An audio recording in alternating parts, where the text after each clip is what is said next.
Welcome to another meeting of the Lorain County Commissioners, broadcast exclusively on your Lorain County Community College education station. The Lorain County Commissioners cordially invite you to see the meetings live and in person every Thursday morning. The meetings are located in the Lorain County Administration Building, located at 226 Middle Avenue in downtown Elyria. So we're voting on transfers before we get the requisitions? Because this one here, I'm voting on a transfer of money. Yeah, we haven't even discussed the requisition of the money. It's on the requisitions today. Excuse me, which one are you speaking about? Not this one, but the other one that she has? This is the transfer. Mm-hmm. You didn't say this one. This one's for the airport. This one here is for the airport. Allowing them $150,000 out of the $300,000 that we appropriated. I'm not even sure. Are you looking at 13 of 13? Looking at 13 of 13. Well, I was really looking at 12 of 13, which is a transfer of funds. The larger one, 13 of 13, is simply moving the money from the global accounts that were approved in the budget to the specific spending accounts as required by the auditor's office to be able to access those funds that were approved in the budget. So this is another one of those housekeeping things that we do usually in January or early February to be able to access the funds that were approved in the budget. Yeah, but I disagree, because I don't think, even though we put everything in the, well, what's the column we did right here? What this is called the discretionary spending. Right. I don't think we ever came to a consensus on how to do that. Or do you agree or disagree? Well, there's some things that... there was consensus maybe? Or? I believe that there was, if you look at the list in front of you, you'll see that 98% of those items were agreed to by at least a majority of the board. Okay. We're starting to get invoices from people that believe that they've been allocated funds, and we need to move them into an area that we can access those funds to be able to properly administer it. Okay, so that's how you're doing this then? As long as you see an agreement on the spreadsheets, you're going to move forward? I believe that's what John and I spoke about. That's exactly right. Okay. I just want to make sure that's on 13 of 13, which is, there you go.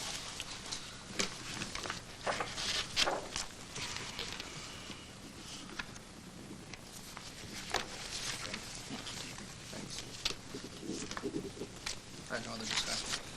This is just on transfers we're voting on. Right. Mr. Moore? Oh, am I the last vote?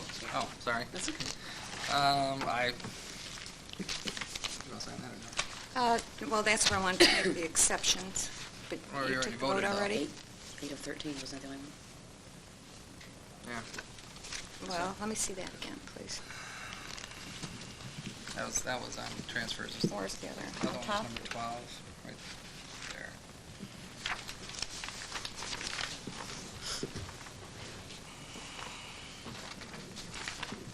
John, 12 is the airport. 150,000 to the airport, 150 out of the 300 that was approved. Allocated for operations, that's correct. This would be half the allocation if the board so chooses to appropriate this money, set it aside for payment. Commissioner, normally, we've always done resolutions for them. This year, we required them to send us a requisition and an invoice to access those funds, correct, Mr. That's Ferguson? correct. They have sent some paperwork indicating that their expenses are greater in the winter months than they are in the warmer months because of the need to salt and plow the runways. They initially asked for, I believe, a little bit over $200,000, and then through some evaluation, the budget Correct. department arrived at a $150,000 I figure. understand. Right. But now this money is not going to be given to them until we get a requisition, correct? Yes, and it is on the requisition. It is in the Oh, the reps. airport one is. But Yes. what about the rest of the others that are in the transfers? That would be, I didn't see them in the requisitions, the other ones. It would, let me go to John. It would depend on the type of department that it was. Things like the Chamber of Commerce, they send us a requisition. Main Street program, I think that may be one of those. I'm not completely sure of all of them. I don't have a total recall. They would send us an invoice. And we have a Chamber, procedure. transit, They would all send us an invoice for the funds. As far as transit, how have we been handling transit? I am not completely sure of how we've handled the funding to transit, John. Are you? yes, it's been on a monthly payout basis to conserve our own cash flow. Wasn't that part of the resolution?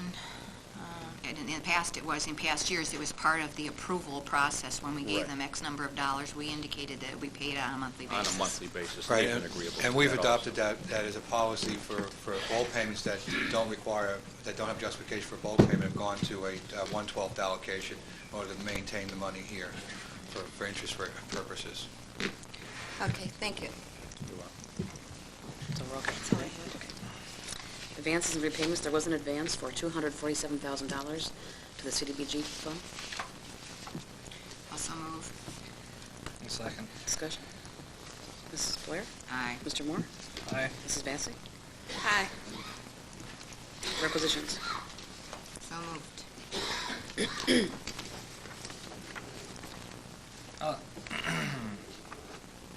I'll second, but I have an Discussion. exception. Number 25803. I mean, it's not a broken record, but it's regarding the $150,000 for the airport, just so those that are here and at home wondering what we're talking about. Well, thank you. Me too. There's been something floating around our offices here for a while regarding the airport. And I asked Mr. Rokasi to prepare, kind of find out what we've been doing with the airport. I have it. Since we Thank bought you. it. It's right here, I don't think, do you have that? Okay. So anyway, purchased the airport in '99 through 2002. We spent about, we funded the airport about $1.889093 million for the airport authority. The FBO, we got about $2.33625. That's a total of $4.2 million on the airport. The issue I have regarding the airport is I believe the county needs it, but I don't believe the county should run business. I believe we should partner with private business, and I think Jim and Jerry has a copy of a lease agreement that we could actually lease out the airport and receive enough revenue to actually offset the cost of the personnel out there. Basically get government out of the airport business. We can own the airport or own the land, but we can lease it and have business run it. And instead of us, we just approved $150,000 today, well, an appropriation, it's on requisitions. The fact is that $300,000, the number that I came up with when we were doing the budget discussions, is they need about $562. The salaries out there are about $327,000 a year, and our budget calls for $300. When I got an email basically from the director saying, this is our information, the only thing I could send them back was to cut. But then, again, I think the bottom line here is either we're going to continue as a board to own and operate and use the taxpayers' funds of about $500,000 a year to fund this airport, or we're going to have private sector come in, which is there's a lot of opportunities out there, but we don't have to agree to do this. But I think what we need to do is I believe we need to advertise and get a RFP out there and see if we can actually get someone to actually do this, which is to plow the runways, mow the lawn, and operate the fixed base operations. Let them make the money off this. Let private enterprises come in here and manage the airport. Let us own it. Let us get enough revenue so that all we need is probably 1 or 2 employees out there to oversee the airport. And this is what I'm hearing out in the private sector. So I don't see our $4.3 million investment so far coming back to this county. I'd like to see it go back to the private industry. I sense that what you're talking about is privatizing the FOB, FBO. FBO, and also the authority, correct? You're The talking authority- about well, both? Well, I'm talking about trying to offset the funding of the authority right now, because the authority is who we're funding, and the FBO. We are funding both. What I'm trying to do is get enough revenue off the airport to help offset the expenses of the authority. That's what I'm trying to get at, so that the airport can at least break even, and we don't have to keep throwing tax dollars at the airport. Because it needs a new roof. What he's requesting is about $750,000. We got the helicopters out there, and they're leaking on it. We got multi-million-dollar jets inside there, and there's water leaking on these planes. It's only a matter of time before someone's going to say, I can land at another airport. So either we're going to have to spend another $1 million fixing up this airport, or let somebody else do it, and let's collect some rent. And the way we collect rent is off a percentage of the sales, is what we're getting right now. So all I'm saying is, I'd like to get the commissioners to agree, hopefully, to say, let the prosecutor's office review a RFP. Let's see if someone's willing to come in here and rent this facility so that we don't have to pay any more money to maintain and operate an airport. That's all I'm asking for. I'm not asking to make the decision to do it. I'm asking for a decision because I've seen the emails from the director saying, hey, are we going to rent it out? What are we going to do? What's the future? Jim has responded several times saying that he doesn't have the support to move ahead. So all I'm trying to do is say, let's move ahead, find out what's out there, see if we can at least have an operation out there that can break even, and so we don't have to continually dump $500,000 a year plus another $750 to fix up the place. I'm just asking if we could do an RFP to see if this will work, and I think it will. To see if you can get some interest in it? There's interest in it. I just want to get Oh, I just have, more I than have a one. logistic question from my point of view. Mhm. Regardless of who runs the FBO, Correct. those buildings still need to be upgraded. Correct. Do you think that a private company is going to come in and put in a bid to run that FBO and not require the owners of the property to fix them up? Yes. You do? Yes. Who's going to pay for that? Well, you can do anything you want in the lease agreement. I I've already introduced them to the Port Authority. I've talked to people about the benefits of the Port Authority and how they can use the Port Authority to help their business fix up the buildings. There's avenues, but you know what? I'm just talking to one group, and I know there's more than one group. There's a lot of opportunity coming out there with the airport right now, a lot. And I just feel that we shouldn't be in that business.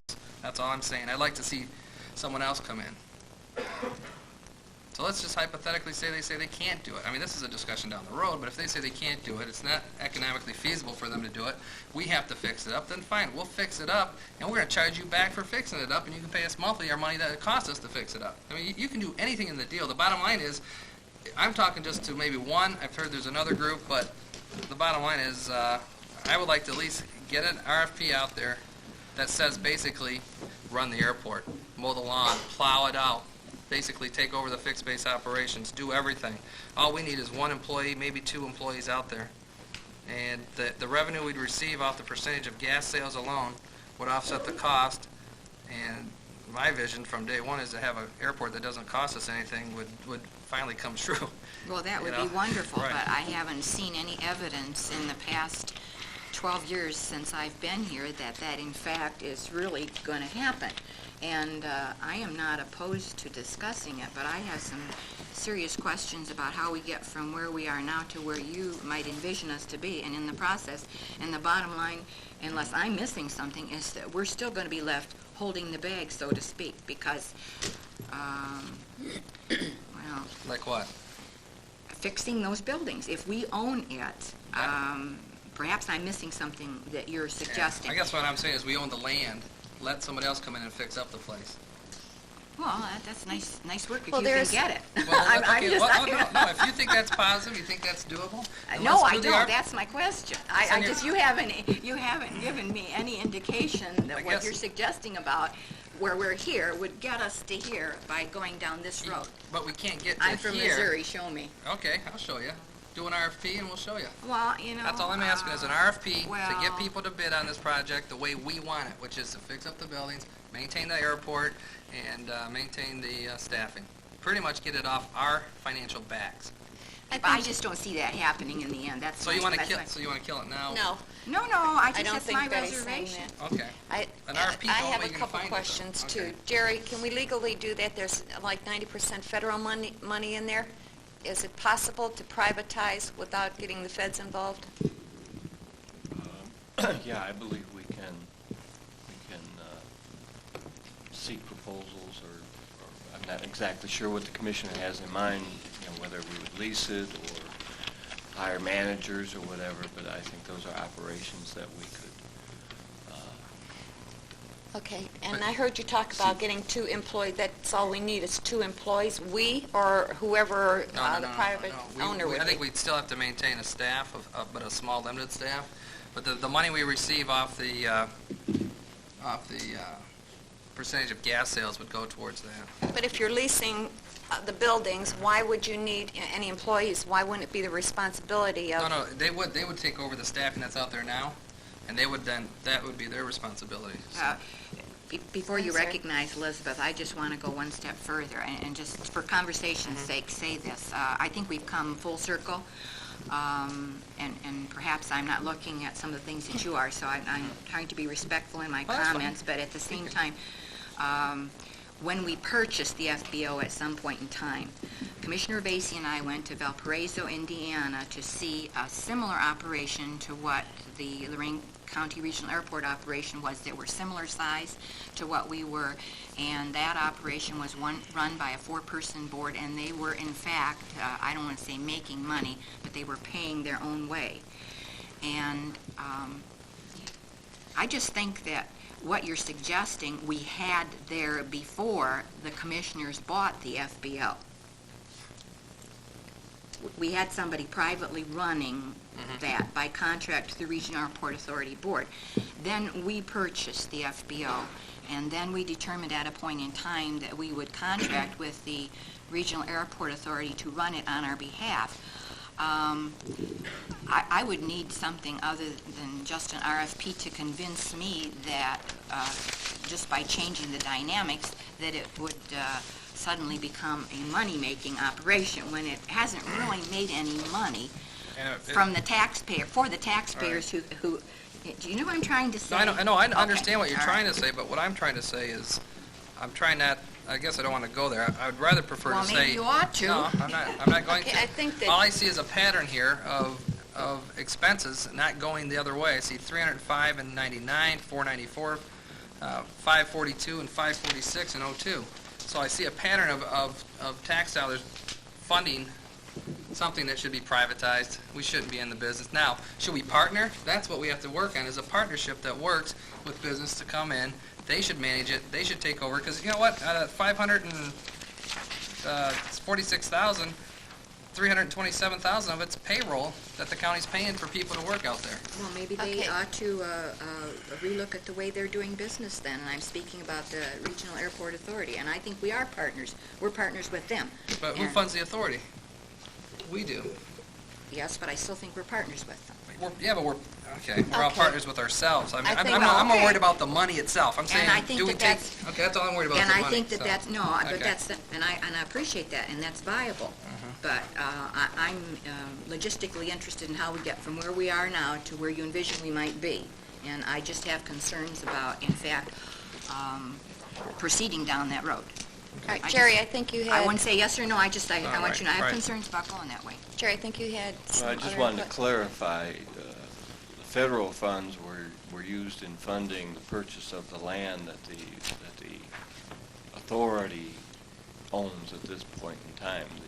The FBO operations, which is the building, the land that that's on, and the operations, all those facilities, we purchased ourselves without any federal funds. So what we just need to understand that you need to segregate and separate the assets of the airport authority from the fixed-based operator assets. You may be talking about doing several different things here. It sounds like you want to hold on to the facility and then just hire somebody to manage it and operate it, or you could talk about conveying that facility itself out to a private owner. I just wanted to kind of straighten you out a little bit, that you don't bunch all that together, because all of that is Right. separate. Right. But we didn't use federal funds to purchase the Yeah, I understand, FBO but itself. the ground, the land. Elizabeth? Elizabeth Remick, Sutherland, Ohio. I think it is not an understatement to say that everybody in the county is extremely interested in what happens at the airport. I would also like to pick up on something that was mentioned earlier and remind all of us that the reason the county bought the FBO, if I recall properly, is because of the way it was being managed, and that the material, the buildings out there and so on are, at least in some people's opinion, in the condition they are because the FBO was not doing proper maintenance. This is a much bigger topic of great interest to everybody in the county. I agree, and you can actually earmark an RFP, and we can pick and choose who actually manages that. And that's what I mean. You want to make sure someone has the financial being to actually do it. You don't want just somebody coming in with the lowest bid saying, hey, or the largest bid saying, I'll give you $20,000 a month to run it, and we look and they have no money in the bank. They just want to basically come in and pillage the place. So you got to make sure you do it right, where you have the right people running it, managing it, the right experience. And now, you know what? If it comes back and we go through the RFP process and we look at only 3 or 4 people looking at it, and we feel we could be going backwards to back to 1998, then we don't do it. I would just like to get the discussion going where we can at least do the RFP and see what kind of interest is out there. Now, what would you require in the RFP? I mean, is this something that you would send out and request that people or companies come back and say, this is what I'll do for you, or this is what I'll give you? Or would you put We would a put it on proposal together? Yep. Okay, then why don't you put something together? Because I don't think Betty and I have a clear understanding. I know I don't. There was of one- I think you what you're already proposing. have. You already put something together. No, yeah, but I mean, I'd like to see Well, it. I'd like to see it more detailed. The one that Jerry has right now, that we passed out a month or so ago, doesn't have the details of the runway and the grass maintenance. So, if you got, would it, I guess, how about this? Would it be appropriate for Jerry to put something together so that we could review it? I'd be happy with just that. I'm not sure that that's Jerry's job. Whose job would that be? Well, that's a good question. Jim, would you like to do that for us? I'd do anything this board asks me to do, Commissioner. Oh, what a guy. Want to review the transfers? Oh, that was a low blow. Well, I was doing other tasks Oh, until okay. late into the evening Okay. that the board asked. You mean you worked more than 24 hours yesterday? I can certainly work he with... needs 36 hours in his day. I can certainly work with Mr. Ennis and whoever you deem necessary to Well, I think put the together executive something. director of the airport and put I something would together. say the only question, it's not a question of who would do it, it would be who we would have to contact and consult to get the expertise to know what needs to go into that kind of an agreement. Well, I said for all the years that I've been up here, I'd like to see that airport become self-sufficient. So I would like to see something that would assist in getting it in that direction. And if your proposal Comes close to that. comes close to it, I'm more than willing to look at it. Okay. Well, Why it's- don't we just look and see what you can come up with? What specifically, what does the board want us to produce? Who would renovate? Well, how about this? I'll help you. How about this? An RFP that shows that that they would have to lease out the building, and we would have to specify to say that they have to fix up the place. It would be Interior and their- exterior it would be- renovation. Yep, it would be all their responsibilities, and they'd have to maintain the property. And if we get nothing on that, then we'd have to revisit the issue again. But Sure. I think it's better than what's going on right now, which is, I see little things, but I see us continually funding, and I see this not going away. Now, when we talk about upkeep of the property, Grass, no. are we talking about, I think I recognize what you're saying. Are we splitting this into two particular issues, one for the FBO and one for the airport, or are we going to incorporate and consolidate the FBO and the airport into one? I would like to see it consolidated into one, but that's my opinion. I think it has to be, because from the looks of this revenue, the FBO makes twice their revenue than the authority does. So I think that for this to be profitable for anybody, they have to take over both. I'm not completely sure, and this is a matter for Mr. Ennis to speak to, that we could disband the airport authority and, That I'm would not be asking to another do that. question. I'm not asking to do that. but you're There'd asking... still be 1 or 2 employees there that they could manage. I No, said the airport airport authority. authority. The airport The authority is an Board. appointed board. Okay, they're a governing board under the code, and the property out there is titled to the airport authority. Now, while I generally, to be honest with you, Commissioner, like your idea, I think that Mr. Ennis needs to address the potential legal Exactly. issue. But that's fine, let's just get the ball rolling, so we Okay, can go I down got you. that path, because Yeah, but we have to decide how big the ball's going to be before we start. Okay, big enough so we don't have to fund it anymore. Yeah, but a snowball starts this big, and then you move it on, and it gets bigger, Okay. and pretty soon it gets so big Oh, you I- can't move it at all. I I've seen that here. Yeah, I've it's seen that. fine, and then I think that what you're suggesting is going to do that.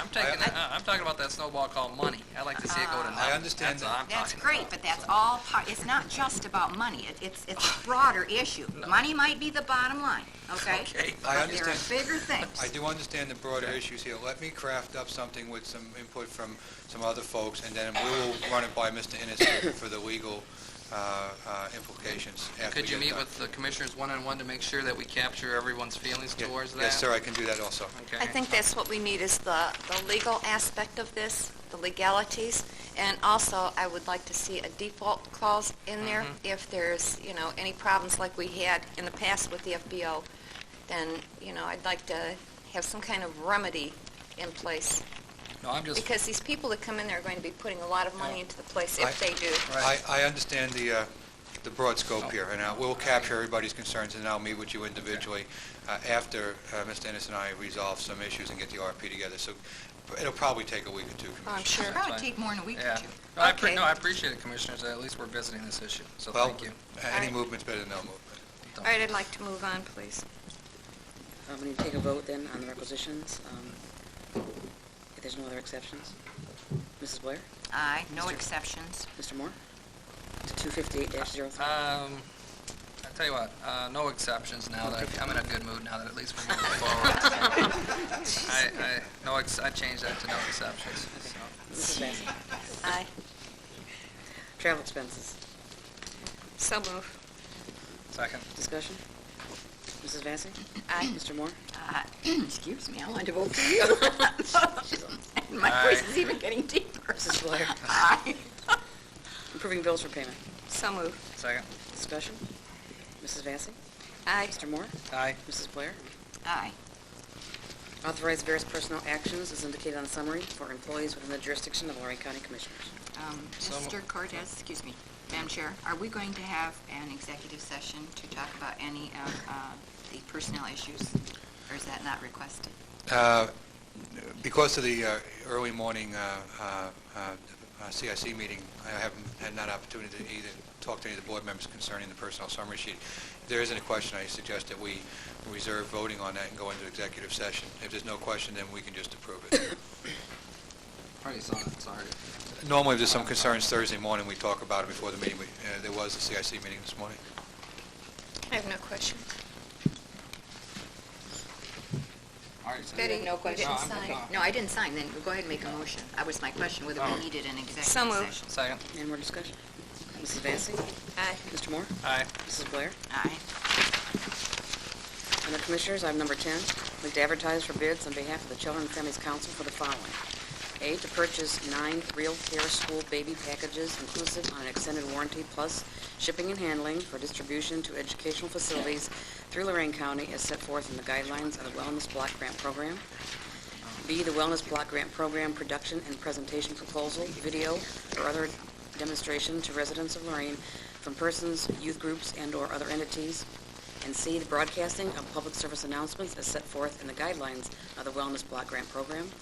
Bids will be received until 1 p.m., 1:30 p.m., and 2 p.m. respectively on Monday, February 24th, 2003. I'd like to publish all these notices in the Morning Journal and Chronicle Telegram on February 10th and 17th, 2003. So moved. Second? Discussion? Commissioners, before you vote on this, I do have a question for one. Have we resolved our issues with ODJS on this? I know we have a larger issue with a larger package with them, but is this resolved for the smaller issue? You need to go to the podium, sorry. Really? I guess a no would have been fine. Good morning, Commissioners. Morning, Lon. Mr. Cortez, the issue that you're referring to is the issue of eligibility for the children that are to receive the DAOs to assure that they fall within the income guidelines as specified by TANF. Right, without the need for a PRC application, but can we buy these dolls, or are they going to be required to use a PRC application to use the dolls? I don't know that we resolved that. I know we've been working on it together, but I don't know that we resolved it. That issue has not been resolved. Do we want to go ahead and proceed to buy these dolls without getting the issue of the PRC application resolved? I would recommend to the board, Mr. Cortez, that we do go ahead and submit and have the bids posted for these DAOs. I did meet with Doug Becker from LCDGFS yesterday, and the dialogue's ongoing in terms of the eligibility criteria. So we're just advertising, we're not expending right now, so we can withdraw it at some future date if we're not able to resolve the issue of the application at the local level? That's correct. Okay, thank you. Mr. Moore? Aye. Mrs. Blair? Aye. Mrs. Vacy? Aye. Thank you, Juan. Item number 11, we need to issue a notice to proceed letter to Badger Construction Company for the demolition of the former Brighton Schoolhouse project effective February 10th, 2003. This contract was awarded by resolution number 0362. It was adopted January 30th, 2003. So moved. Second. Discussion? Yes. Badger Construction was from West Virginia. Do we have any local companies bid on this? It's a demolition, and I know we have companies in the county that do this type of work. If you look in the, Madam Chair, if you look I don't in have the an answer, packet, Commissioner, I'm I think sorry. that there was a sheet of the bidders that went with it. Kelly, do you have an answer? Good morning. Yes, there were some local bidders that bid on it, but he was the lowest and best bid, and that's why it was awarded to him. Because it's federal dollars, we can't do local preference. Oh, okay. That answers that. Yeah, that answered that. Thanks, Kelly. Thank you, Roxanne. Well, that's amazing that someone can come from another state and bid lower and have to travel back and forth. Well, they may not be traveling back and forth. They may have satellite offices up here. Well, their equipment must be in West Virginia.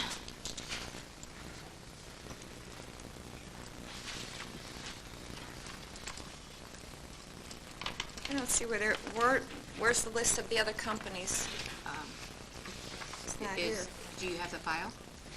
I thought it was I in there. didn't see I thought it. that I saw a list attached. Somebody check it out? I don't know, when I looked through it, I didn't see it. Well, All I saw was this. Commissioners, while I understand your concern, you know how I feel about local.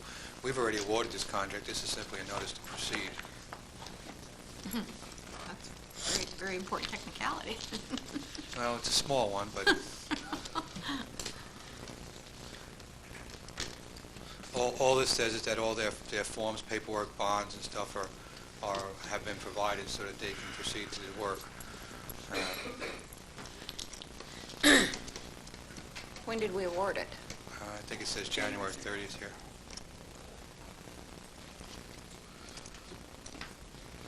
Mrs. Blair? Aye. Mr. Moore? Aye. Mrs. Vacy? No choice, aye. Under the Community Development Department, number 12, I'd like to approve the annual revolving loan fund semi-annual report for the period July 1st, 2002 through December 31st, 2002. Also Some- moved.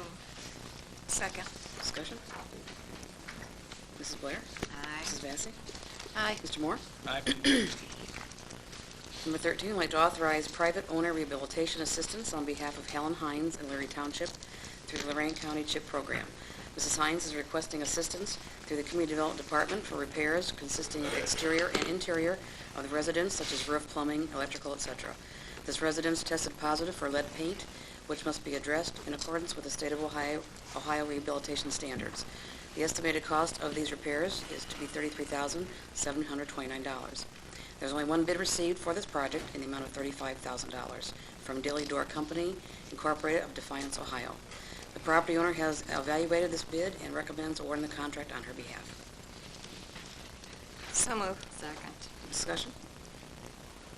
Mrs. Vacy? Aye. Mrs. Blair? Aye. Mr. Moore? Aye. Under Job and Family Services, number 14, we need to amend Resolution number 02898 that was adopted December 5th, 2002, approving and entering into a lease agreement between the Board of Commissioners and the Job and Family Services at 42485 North Ridge Road, Elyria, Ohio, based on the cost report prepared by Maximus of Concord Township, Ohio. This amendment is to reflect the monthly rental amount of $33,674 instead of the previous recorded amount of $9,318.56. So moved. Second. Discussion? Yeah, I think we need some discussion on the differences in the amount, how there's such a large difference. John, can you answer that? Okay.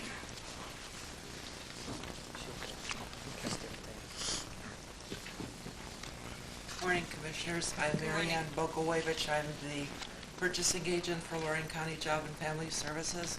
My last name is spelled B-O-G-O-J-E-V-I-C-H. In the space cost report prepared by Maximus, it did contain the correct figures, and they were attached to the lease documents. I just made a mistake in putting the figure down on the resolution request, and we just need the correct figure put into the resolution at this time so we can make payment on the lease. Okay, satisfied? Mrs. Boyd? Ma'am, thank you. Mrs. Blair? Aye. Mr. Moore? Aye. Mrs. Vacy? Aye. Number 15, I'd like to approve and enter into contract between the Department of Job and Family Services and Micro Advantage Incorporated of Elyria, Ohio, in the amount of $1,880 for enhancements to the child care quality funds for state fiscal year 2003. Contract is effective February 6, 2003, expiring June 30, 2003, or upon satisfactory completion of website enhancements, whichever date occurs first. So moved. Second. Discussion? Mrs. Vacy? Aye. Mr. Moore? Aye. Mrs. Blair? Aye. Under the Emergency 911 Department, number 16, I'd like to appoint various members to the Lorain County 911 Review Board for the year 2003 and 2004, and those names will be listed in the resolution. So moved. Second. Discussion? Mrs. Blair? Aye. Mr. Moore? Aye. Mrs. Vacy? Aye. Under the County Engineers Department, number 17, I'd like to authorize Columbia Township to pose 50% load limit reduction signs on all township roads for the freeze-thaw period. That's February 1st through May 1st, 2003. And this is pursuant to Ohio Revised Code Section 5577.07. So moved. Second. Discussion? Mrs. Blair? Aye. Mr. Moore? Aye. Mrs. Vacy? Aye. Number 18, I'd like to approve change order number 1 to Signal Service Company in the amount of $2,430 for the Fuller Road, Grafton Road Traffic Signal Project. Signal Service Company notified the County Engineer's Office that they could perform the new pole installation required by the specifications and reuse the old cabinet to eliminate the need to purchase a new cabinet. This allowed for a credit of $4,000. With a cost savings of $4,000 being offered, the Engineer's Office requested a price from Signal Service Company to install new signal heads and loop detectors on Fuller Road. Excuse me.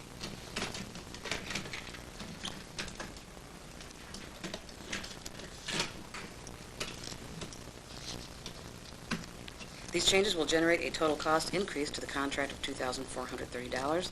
The county engineer has reviewed and recommends approval. So moved. Second. Discussion? Mrs. Blair? Aye. Mrs. Vacy? Aye. Mr. Moore? Aye. Reports, comments, Mr. Cortez, Administrator? Commissioners, I'm pleased to inform you this morning that we are preparing to get together and discuss the topping out ceremony on the Justice Center. We are on schedule. Our next milestone is to top out the building in March. We will easily meet that milestone. We're bringing some more information to you, but we're planning on a small ceremony over at the site.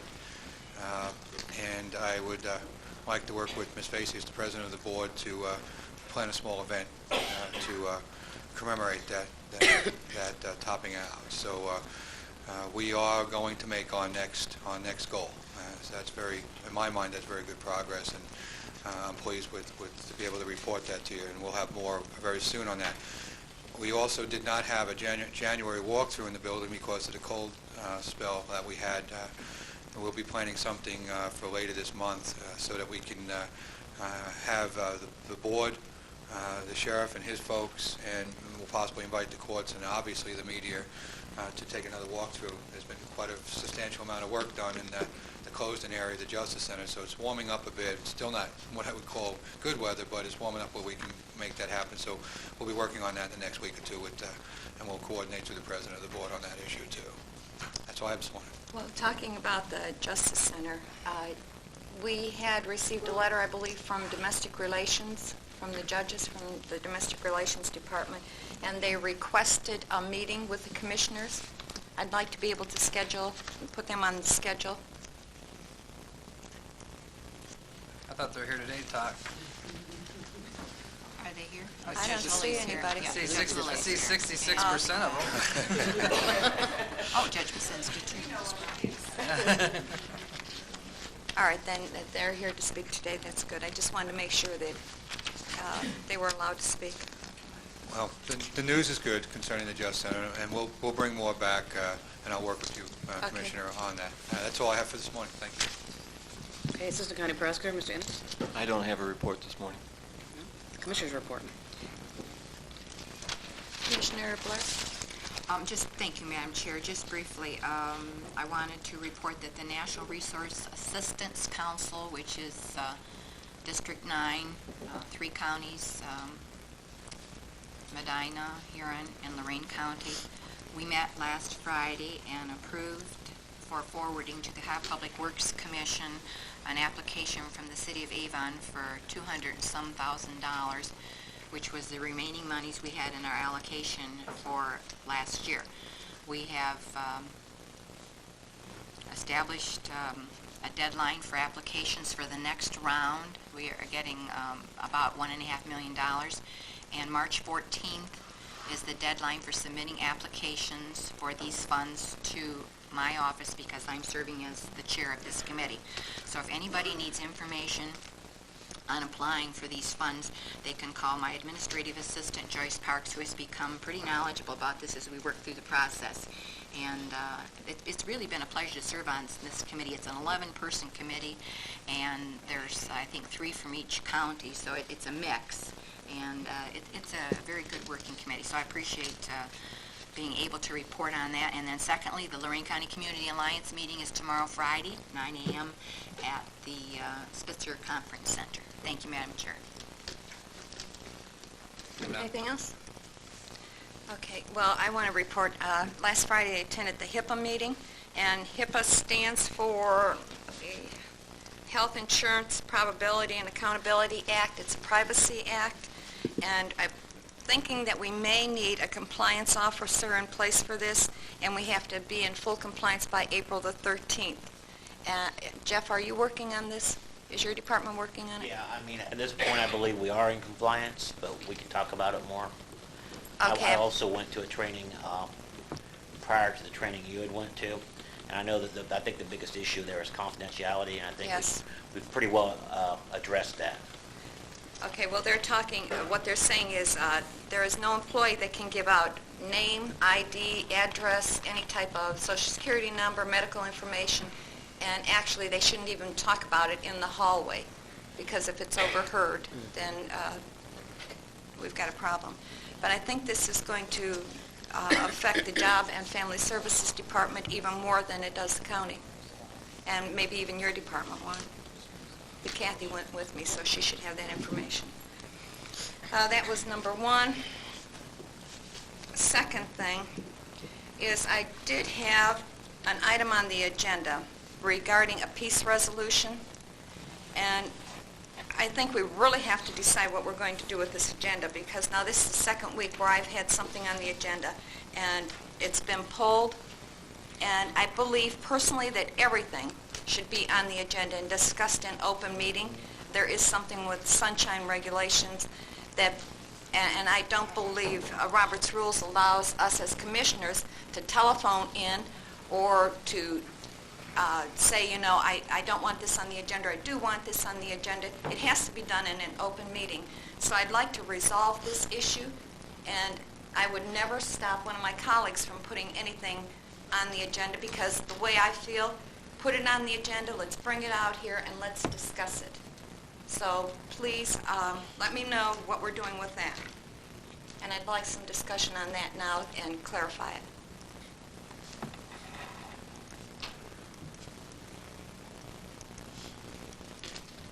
Why are you looking at me, Commissioner? I talked to Jerry about it. He said they've been doing it for 40 years, so I thought... Well, has he been here that long? Look at him. Well, because it's been done that way for 40 years, but our resolution calls for us to go by Robert's Rules, and that is Robert's Rules that they say the chair and the secretary, and in this case it would be the president and the clerk, would set the agenda. And I mean, I would never prevent anyone from putting anything on the agenda. Well, I know when I think it was prevented when I was president, because I had many resolutions I wanted on, but I could never get a second to put it on. Well, I think can this you goes name right back some? to this goes right back to the first day I became commissioner, because I asked about that, And it was explained to me on that day by both of you, or one of you, that, look, we run a very relaxed, loose environment for Not people. by me, sir. For people, wait a minute, for people to be able to have open discussions regarding issues, which allows the commissioner's report where you can bring up issues that are not on the agenda. That would be the proper procedure. That's what I thought, because I was told, hey, if you're the president, then you set the tone and you set the agenda. I found out that wasn't true when I was president, so I felt that it was more of a community work here with the three of us, making sure that we can all work together, that we always had a majority from the commissioners. That is how I operated when I was president, even though it was just 1 year, and I've only been here 2 years. I felt the last 2 years have been pretty successful, and I think we should continue with the way we're doing it, because I think we're getting a lot done. But that's just my opinion. If we want to file Robert Rules of Order verbatim, then we're going to have pretty much nothing getting done. I think Jerry and I had that discussion where I think all our comments have to be directed to the clerk, and then if you want to follow it by the book, nothing gets, it's just there as a tool to use so that we can get our meetings to flow to flow a little easier. That's how I was explained and told about it when I first took office. Is that, because we've had this discussion. Let me try to clarify that again. Commissioner Vacy is correct. As president of the board, you do have the right to set the agenda, Commissioner, and if you want to put items on the agenda, you may do that. Be aware, though, under the Roberts Rules of Order, if there is a motion to table and two commissioners are not prepared to discuss that, that matter can be immediately tabled without any discussion whatsoever. But it's done out here. Okay, it's done out here, but, we have developed an informal practice if ahead of time two commissioners indicate that they would probably move to table something rather than invite people here and have people waste their time to come, make time out of their schedules to come here and then just have the thing immediately tabled. We have, by informal agreement, agreed that rather than go forth with that, to just not bring it up on the agenda. But it remains within your discretion, Commissioner, and it remains within the discretion of each commissioner, as we do have general business later on, new business. If you want to you want to put any issue on the agenda, you may do that. If any commissioner wants to bring any issue up, they may do it in their area, but understand you may create a situation where people have become very inconvenienced to be here only to have the thing immediately tabled, and understand that's another rule we haven't always followed. If there's a motion to table and it's seconded, that's the end of the discussion. You vote on the motion and you're done. Nobody says anything. So. Well, the thing is, it would be done in public. That's what I have a real concern with. And I have a concern, like Judge Horvath asked to be here several times, and this has been going on since the beginning of the Justice Center. The man asked to be here, and many times our own departments aren't heard. They're just set aside in the back room, and we never do anything with it. And as president of the board, I would like these people to be heard. I'd like to put them on the agenda so they can be heard. We have judges here now. They're not on the agenda. Well, it doesn't really matter, because at the end of the agenda, we're going to listen to the public anyway. So why are we even discussing this? Why don't we just put everything on the agenda and put it out here in the open? That's your choice, Commissioner. I've instructed the clerk that if the president of the board wishes to put something on the agenda, that is the correct procedure, and that may be done. But I would like an understanding with my colleagues. Unless that if the commissioners decide to pass a formal rule to amend the Roberts Rules of Order, the commissioners can do that too. They could pass an amendment saying unless two commissioners agree to put something on the agenda, then it doesn't go on. So. But then that always stifles one commissioner, and I don't think that any of us should be stifled. Now, the last 2 weeks, I've had two issues on the agenda. Well, I don't know about your 2 years, and I'm not politically grandstanding here. I'm not doing that, and I don't expect anybody else to. That's what I think, because you're looking at this. We've had a very smooth 2 years, and if you want to get back down to where we have to start amending the resolution, I thought it's been smooth. Anytime we've disagreed, it's been very, very educational for the audience. Well, I think it's great. Okay. But if we're going to change it midstream here, that's fine, but I think it's going to backfire, because I think you're going to see a little bit more of a lack of communication between all three of us.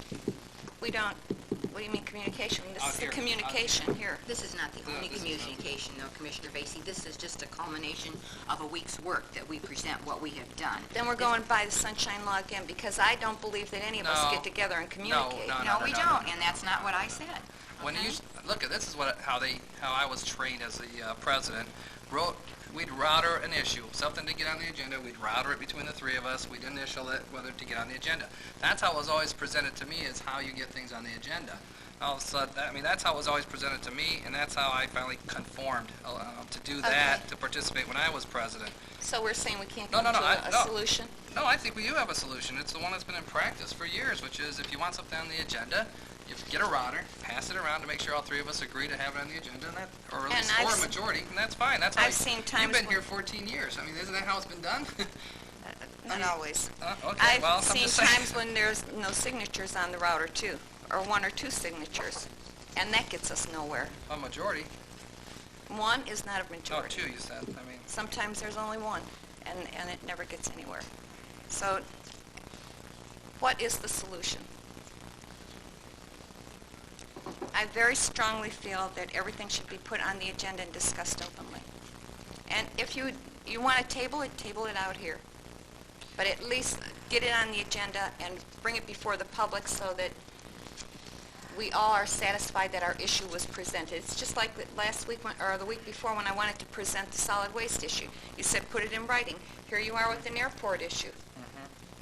Now, I mean, what's good for one is good for the others. Now, I, in turn, asked you to put it in writing. my issue was basically that I couldn't get a second on my router, so I wasn't. There you go. I wasn't going to support paying $150,000, and that's what opened the discussion up in order to whether or not to pay it. Well, that's And why that's what Robert... opened the discussion up, and there's nothing wrong with doing that. All you had to do, if you want to go back to Bible, or not Bible, but going back to the way the book, all you had to say is table the motion, no more discussion. I'm pulling more hair out, and we move No, on. I just... Oh, you can't afford to do that. I'm losing too much, people. That's why we approved the Roberts Rules, because that's organization. That's what Roberts Rules is. It's organization. We have to have some type of organization. And that's what I'm asking. What is the solution that we can all agree on? Well, I guess I would just like to chime in that I think Commissioner Moore defined how he found a process that was working when he got here, and he conformed to that process. And that's kind of the process we've used to bring issues forward when commissioners are ready to publicly discuss them. There's homework that each of us do on specific issues that we have a general or more defined interest than other commissioners do. And I said it, I think, a week or two ago, and I'll say it again. I think it's a matter of respect for other people and their time.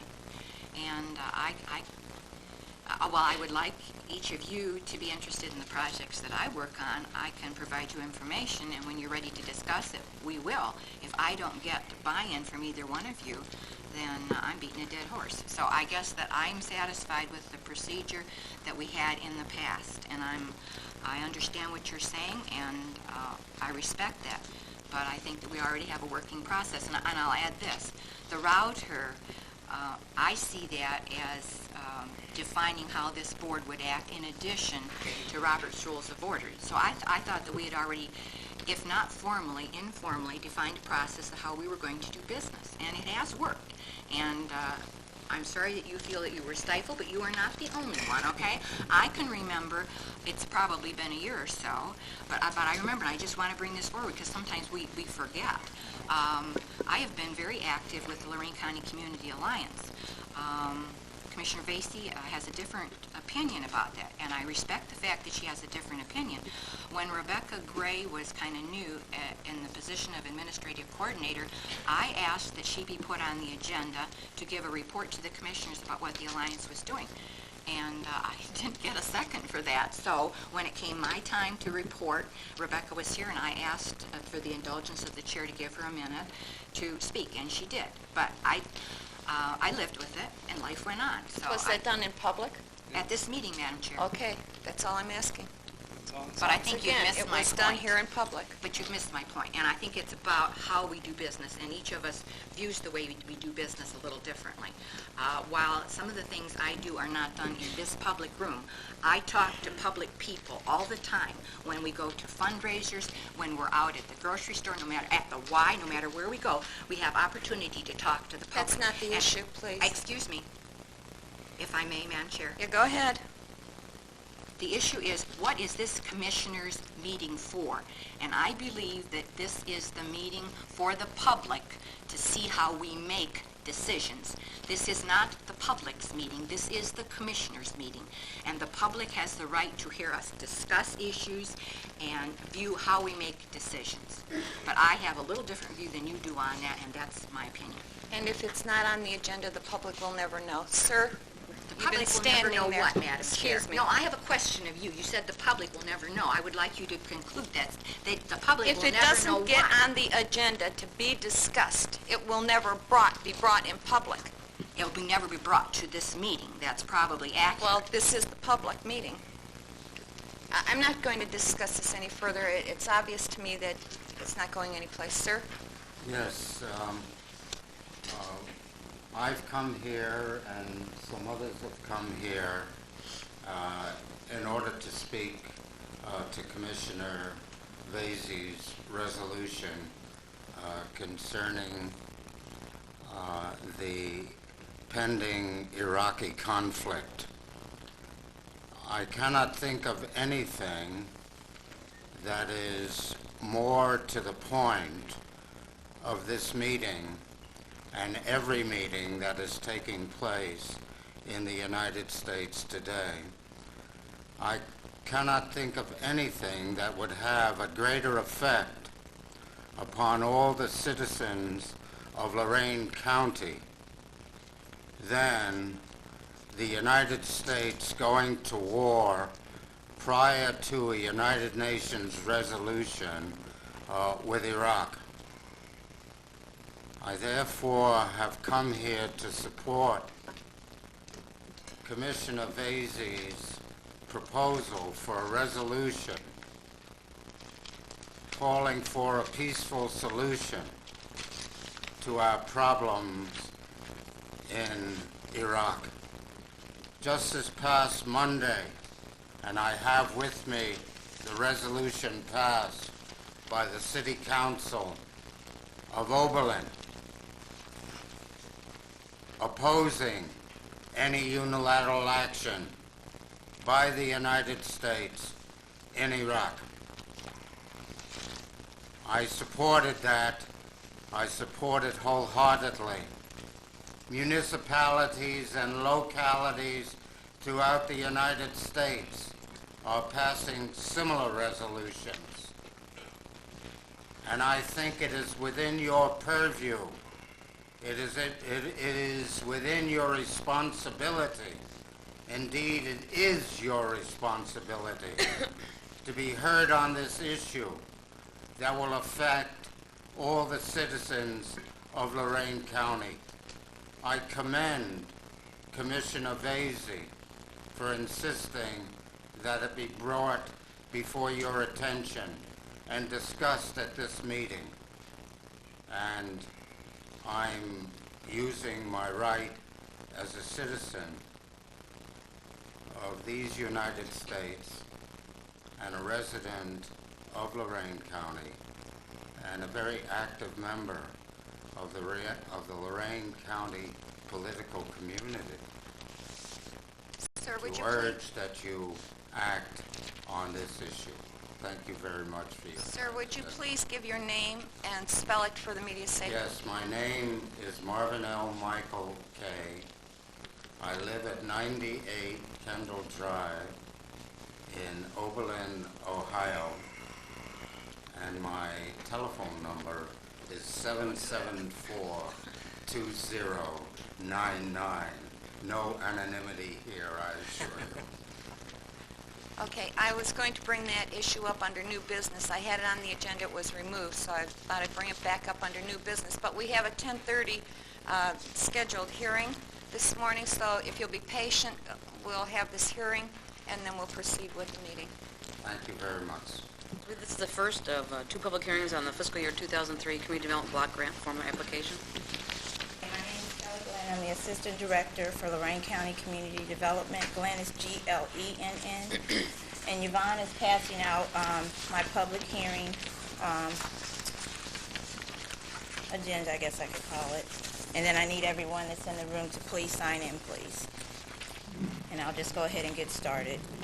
The purpose of this hearing is to provide information on the State of Ohio FY 2003 Community Development Block Grant Program, which specifies what the state's general objectives are, what programs have been developed to meet the community development objectives and projects, and how the anticipated federal allocation to the State of Ohio will be divided or budgeted. In addition, this first public hearing is our opportunity to hear from the persons, organizations, and officials throughout the county concerning what needs exist in our communities that can be resolved through the use of community development block grant funds. An overview of the Cdbg program. It was established through the Housing and Community Development Act of 1974 as amended in 1992.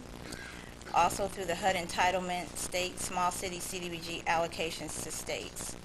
The Act established 3 national objectives to be met. Any activity that uses to be met, and any activity that uses Cdbg funds must meet at least one of these national objectives. Benefit low to moderate income persons and households, aid in the elimination of slum and blight conditions, meet an urgent community development need. The Act also established eligible community development activities which can be funded with Cdbg dollars. And these include those designed to create jobs for low to moderate income persons, provisions for housing, such as the improvement of housing stock and related public facilities improvements, activities designed to remove architectural barriers, and certain types of public service activities such as the homeless shelter or senior citizens association. These activities can be undertaken as long as they meet one of the 3 national objectives that I specified earlier. The state's plan, there's table 1 that's attached here. It's the separate sheet because I accidentally copied the wrong table. I apologize for that. Is the FY 2003 Consolidated Plan Program Summary, which provides a synopsis of the State Department of Development's funding plan. As you can see there are several programs that are outlined. The 4 categories include housing, shelter and support programs, community development programs, economic development programs, and general administration. Lorain County has traditionally participated in all 4 programs to varying degrees. Our participation has been known as CHIP, which is the Community Housing Improvement Program, the Formula Grant Program, Economic Development, and General Administration. The Housing, Shelter, and Support Program, known locally as CHIP, the CHIP program application deadline this year is April the 9th. In order to submit an application for the CHIP program, Lorain County must have an updated Community Housing Improvement Strategy, which is also known as the CHIZ. Lorain County last updated its CHIZ in 2000. The CHIZ is to be updated every 3 years. Currently, the state has a moratorium on the CHIZ, and they anticipate removing that moratorium sometime this fall. In addition, Lorain County would like to amend its current CHIZ to include the city of Amherst. Previously, the city of Amherst had a CHIP application of their own, but they are not going to apply for this CHIP round, so we want to make sure that we include the city of Amherst just in case some of those residents want to come to the county to get rehab assistance or home repair assistance. It is our desire to submit on behalf of the Board of County Commissioners an application for $500,000 to continue to assist in the improvement of the housing stock in Lorain County. The last CHIP grant Lorain County was awarded was in the year of 2000, and Lorain County is currently in the process of completing that grant. The Community Development Program Formula Grant, Lorain County is classified as an acquired city. An acquired city means that the population of the county is less than 200,000 after your entitlement cities have been subtracted. Entitlement cities are communities with populations greater than 50,000. We have 2. Elyria, that has a population of 55,953. Lorain, that has a population of 68,652. In addition, the cities that receive a 2003 allocation amount greater than $50,000 will be expected to administer their own formula grant program, and the only community that falls under that category is North Ridgeville. Lorain County's total population is 284,664 persons after entitlement communities have been subtracted, so our current county population that falls under our formula grant is about 160,000, and that's why we're classified as an acquired county. Other programs, funds available under this heading include formula grants, water and sanitary sewer, downtown revitalization, community distress, and imminent threat, which typically means health and safety concerns. Within the next 60 days, we expect to receive our formula fund allocation notice. Lorain County was allocated $447,000 for fiscal year 2002. We expect to receive an amount that is near that amount for fiscal 2003. We plan to conduct a second public hearing on the formula grant on June 12, 2003 at 10:30 a.m. Between February 7th and Friday, May 23, 2003, the county will be accepting applications for communities and organizations for formula grant requests. Letters of notification regarding the availability of funds for the formula grant will be mailed out tomorrow, which is Friday, February 7, 2003. The Economic Development Program. Funds are used primarily for job creation, business retention, or attraction. Lorain County has utilized economic development funds to establish our county revolving loan fund, as well as to provide infrastructure improvements such as the installation or extension of public water and sewer facilities.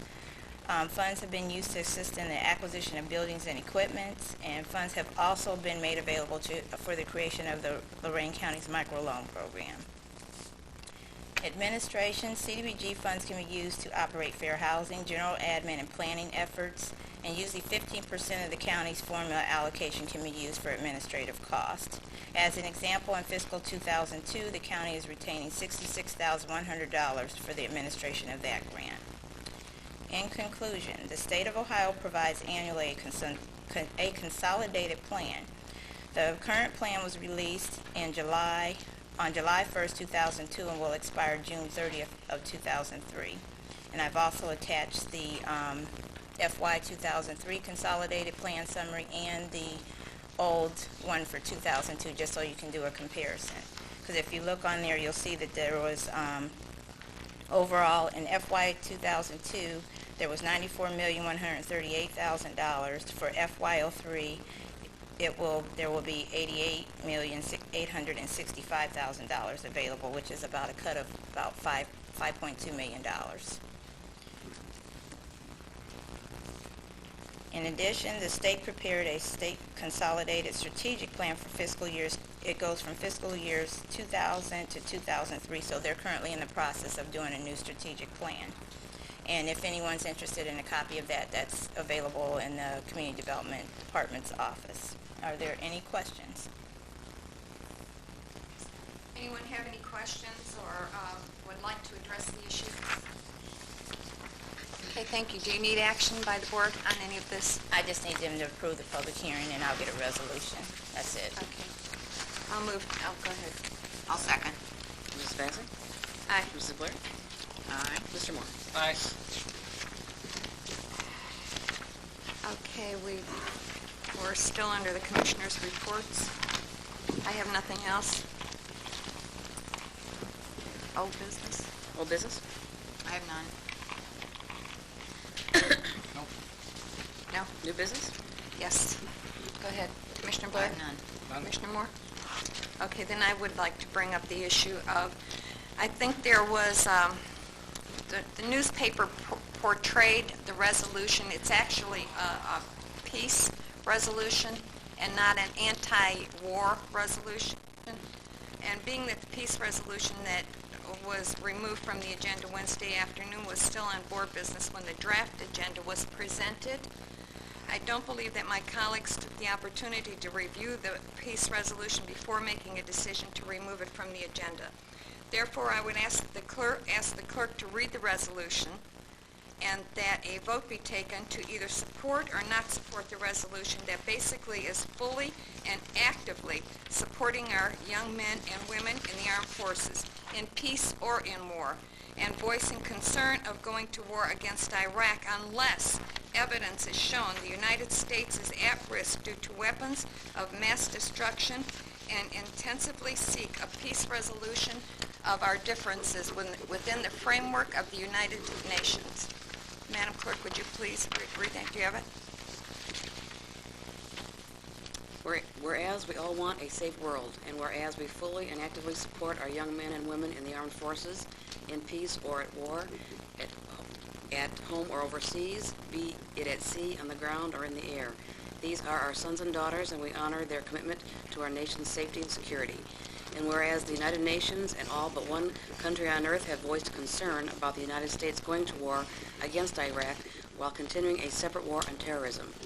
And whereas UN experts are combining Iraq for evidence of weapons of mass destruction. And whereas there is no proof that Iraq has any weapons of mass destruction. And whereas 43 million people have no health care insurance, unemployment has escalated above 8%, and the federal surplus has turned to a deficit of $157 billion, our nation should be devoting more attention to the economy than a first strike preemptive war. Therefore, be it resolved that says that the Cleveland AFL-CIO Federation of Labor joins leaders including Congressman Dennis Kucinich and Sherrod Brown, Congresswoman Stephanie Tubbs Jones, and AFL-CIO President John Sweeney, voicing concerns of going to war against Iraq unless evidence is shown the United States is at risk due to weapons of mass destruction. And be it resolved that we call upon the Bush administration to suspend its plan for war against Iraq and instead intensively seek a peaceful resolution of our differences within the framework of the United Nations. And be it resolved that if our nation goes to war, absent demonstrably legitimate concerns about weapons of mass destruction, we will continue to express our opposition to that war while finding meaningful ways to support our troops. And be it resolved that the Cleveland AFL-CIO educate our members and other working people of the difference between the war on terrorists and an unjustified war against Iraq. And be it resolved that a copy of this resolution be transmitted to the Cleveland Congressional Delegation, the AFL-CIO President John Sweeney, affiliated unions, and President Bush. And be it further resolved that we can call upon members of our unions and working people throughout our community to make their voices known through participation in rallies and events, emails, letters, phone calls, and other methods to the White House and members of Congress. And I would just like to include this, that 45 United States cities have passed resolutions in regards to this. Sherrod Brown is also has voiced his approval of this, and other representatives also. And with that, I would open some discussion up with the audience. Well, do you want to? Sir? Yes, I'm Bruce Bostic. My address is 3944 Meadow Lane in Lorain. I found out at the last minute also that this resolution was going to be heard, and drove back from Columbus early this morning, so I'm just operating on half cylinders this morning, but I wanted to make sure I got back to address this issue. The only thing I disagree with that was just said was that the cities are now over 50, because Cleveland last week was 50th city to pass such a resolution. And then the brother, who also I understand is a representative, works as a representative with Congresswoman Marcy Kaptur, spoke of the resolution passed by Oberlin. But I want to speak as a representative of the labor movement. Our local 1104, which is a large local steel workers here in Lorain, passed a resolution unanimously based on this, based on that wording in our November meeting. And the Lorain County Labor Federation also passed the exact same resolution, just changing it to add Marcy Kaptur's name, and Marcy is also part of that. Labor has taken a strong position, and as have elected and appointed representatives across our nation, for very good reason. This would completely bankrupt any attempt to gain health care benefits for our people, help to our cities, The most minimum conservative estimate has been that $300 billion will be poured down the drain of war. And I think it's, for anybody who's seen war, this is a last resort, not a first resort. And I think for those that would raise the question, why would a local body act? Well, certainly local bodies are acting all across the United States. But the reason we'd act, I would say, my pension was stolen with 3 weeks left before 30 years, and I spoke before this group at that time, asking your help, and I stand here thanking all of you for the letter we got. But those questions of our pensions, our health care, those issues that we addressed at that time for those steel workers, those steelworker retirees, are completely blasted. Throw them out the window. If we go to war, and especially a war without a wide coalition support. War, furthermore, is unpredictable. I've got a button I've been wearing, and I think it's one of the best buttons I've ever had. It says, "Peace is patriotic." And I think those of us that stand up and speak on this issue are speaking very much as patriots. And I think the issue, again, I would say I was inconvenienced. I didn't know this was coming up. The issue isn't the question of our convenience. And I would say I personally apologize if anybody's inconvenienced, because I've been trying to do what I can to get the word out of the labor resolution. But the issue is that we need to close ranks to make sure that our own needs, the needs of our children, the needs of our elderly are met, and war will make that impossible. The Middle East is already in an uproar. It is patriotic. It is patriotic to say, hold the hand and let the inspections work. And that is what our congressman, who was elected, strongly elected by a large majority here, said, and I strongly support him. I can't believe I'm going to quote this, but the CIA study, I can't believe I quote that, but the CIA study that was just a couple months ago said that, and it's been uncontrovertible since, that they said Hussein may have, and they used the wording may have, weapons of mass destruction, but that he's unlikely to use them unless we attack him first. Well, the thing I would say is, I was a country kid, and the thing I would never do after I did it one time is go up and slap a hornet's nest. The inspections have worked. Since the Gulf War, inspections have kept him under control. There are inspectors there. For God's sake, for the sake of our children, for our elderly, for all of us, this is patriotic, and we would ask that this be acted on. And I'm speaking for labor in this area. Thank you. Something about why would we be voicing our opinion, or letting our voices be heard? Government of the people, for the people, and by the people will work only if the people take part. And that's a quote, I believe, from Thomas Jefferson. And our liberty can never be safe but in the hands of the people. And I think that that's not only a privilege to be able to voice our opinions, but it's our right. We are the government. Sir, I'm sorry to... I would like to speak in favor of the resolution for peace based on these grounds. The United States is setting a very dangerous precedent, establishing a policy of a preemptive first strike to secure, quote, peace. There are a number of places in the world that we would not want this model to be emulated. For example, Pakistan and India both have nuclear weapons, and I don't think that we would want either one of those countries to suddenly decide to have a preemptive strike as their policy for peace.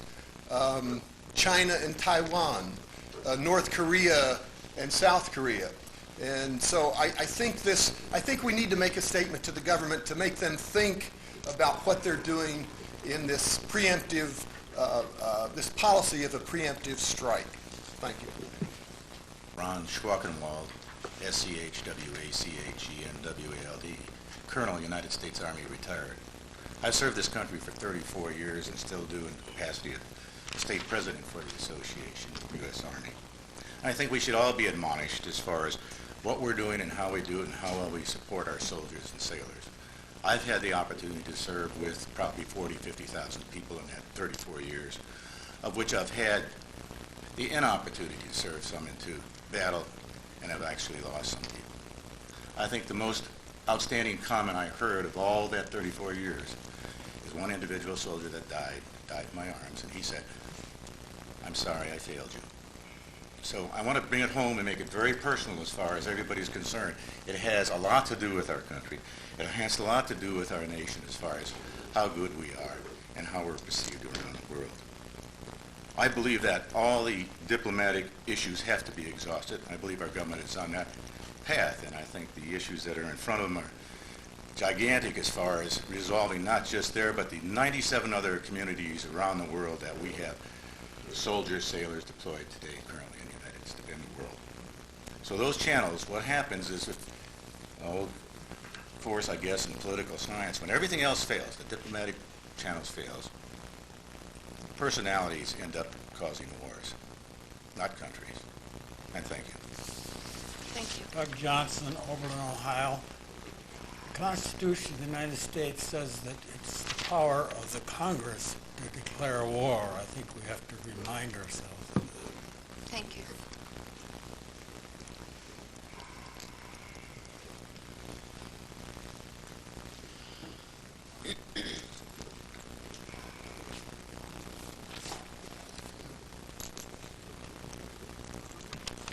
Michael K. again.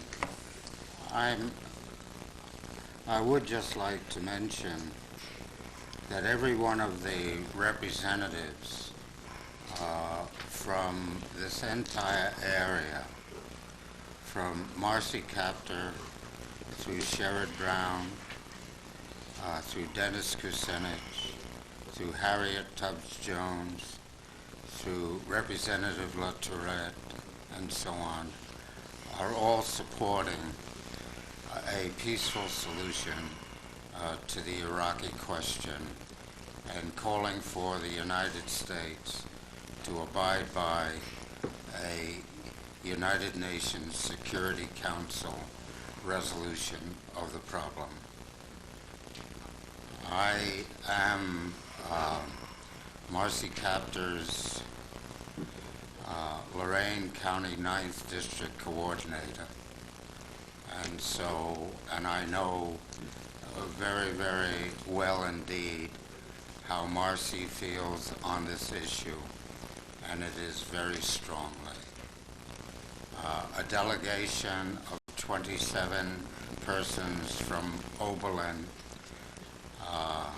recently went to Marcy's office in Toledo, and she assured them of her strong support of what this resolution intends to achieve. And so have no doubt as to where she stands on this issue.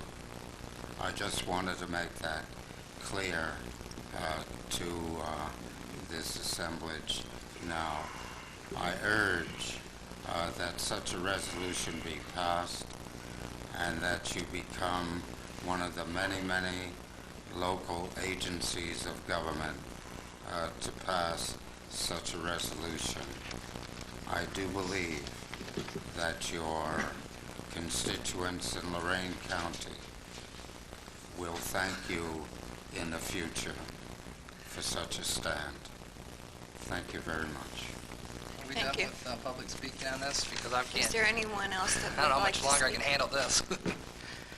I think everybody you guys have mentioned with regarding the representatives I see is nothing more than the liberal elitists.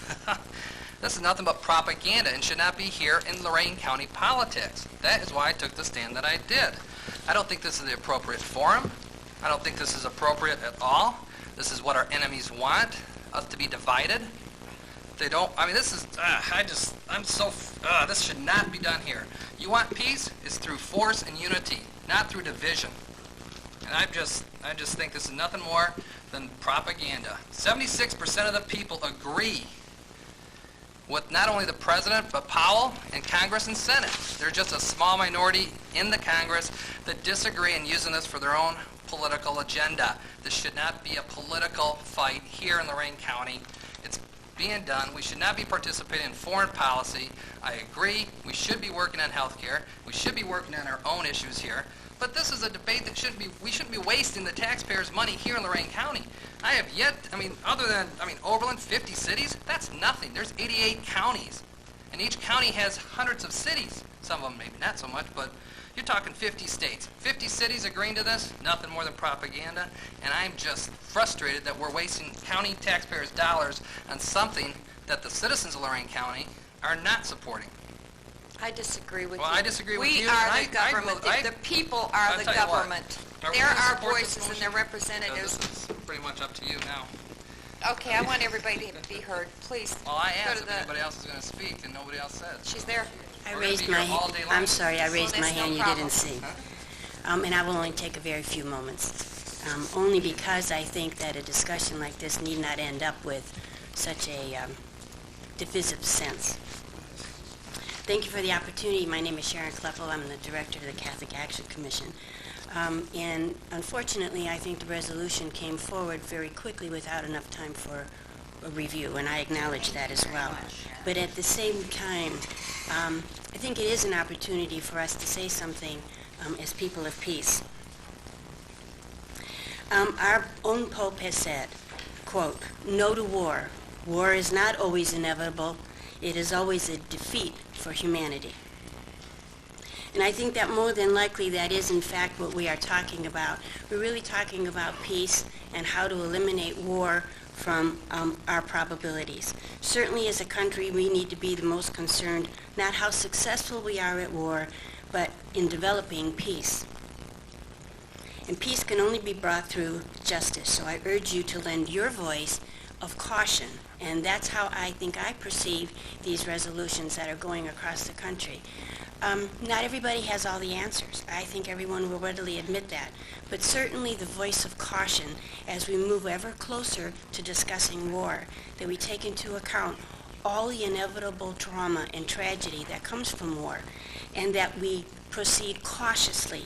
And I think as a community, the resolution in fact urges us caution, to use wisdom, to try and do all that we can to avoid war rather than talk about it as an inevitability. We need to add our voices to peace and our voices to caution. Thank you. My name is Celine Riedel, and I'm speaking for family. I'm thinking of my children and the future of their children, our grandchildren, and that is why I urge you to support this resolution. Thank you. I'm sorry that you're having a problem listening to these No, no, I don't have a problem. I hear I'm you just saying mumbling that, about no, it. Madam Chair, This is not the appropriate may I forum. speak? Go ahead, please. Thank you. I would just No, you- like to question No, no, no, no. I'm sorry, 97. Commissioner Moore had Blair had something to say. I'd like to question the 97, excuse me. Commissioner Blair had the floor. Oh, I'm sorry. First of all, I would like to go back to the comments that Commissioner Vasey talked about when she opened this discussion. She called this document a peace resolution, and she alluded to the fact that perhaps her fellow commissioners had not had an opportunity to review it. And that is exactly what happened. I'm just going to review what has happened so far because sometimes it helps me in my thought process if I go down the list. I was called at home by two local newspaper reporters Tuesday evening about this issue appearing on our draft agenda. I had not seen the draft agenda. I had spoken to my secretary that day and told her not to fax it to me because I would be in the office on Wednesday morning and I didn't want her wasting any more of my fax paper at home. That's what I told her. Okay, so I came in and so I made comments to the paper. There was an article, and now I have received phone calls based on the comments that I made in the newspaper. In my long term as a political person, as a public servant in Lorain County, I have tried to do my homework so that when I speak to an issue, I have some idea of what I'm talking about. I had no idea where this resolution generated from. I had no idea of the many people who were supporting it, including many people who I have great respect for and who have supported my working ability in the past. Having said that, When I read the resolution yesterday, I was not nearly as upset with the fact that it had appeared on the agenda as I was at the fact that I just didn't have an opportunity to review it. And I think that goes back to the issue about which Commissioner Moore, Commissioner Vacy, and I spoke under the Commissioner's report. Commissioner Vacy has a different idea of how this board should do business than I do. She asked that this be placed on the agenda. I think that was her right. But I asked that it be brought at least under her remarks. I didn't have an opportunity to review this stuff. Have I read the paper? Oh, yes. Have I talked to people? Oh, yes. Have people talked to me? Oh, yes. Did I ever in my wildest dreams think that I, Betty Blair, Lorain County Commissioner, would be suggesting to President George Bush how he should conduct his business? No. I have my personal opinion. I feel very strongly about it, but I didn't know that that was what I was going to be asked to do today. And I have a problem with that. I have a problem with when other people direct my activity, so to speak. So having said all that, I hope you understand where I am at this point in time. If we want to pass a resolution today that says, as Sharon Kleppel mentioned, that we have that we use a voice of caution, I can fully agree to that. But it's not my job to tell the president how to do his business. It's just not my job. I don't think. First of all, please, I have to clarify something. That resolution was in board business all week, and I had the same telephone call you did. As a matter of fact, I had to call the reporter back. I think it was very late in the evening at home, and I also mentioned to him I didn't have the information in front of me, so therefore I couldn't really answer him in the way that I thought I should. Knowledgeably answer him because I didn't have the information in front of me, and I figured that's how both of you got caught off guard also with your comments, because I felt that you did not see the resolution before you were contacted from the media. And I don't know what newspaper you're referring to, but your article looks a little bit different than the one I had seen.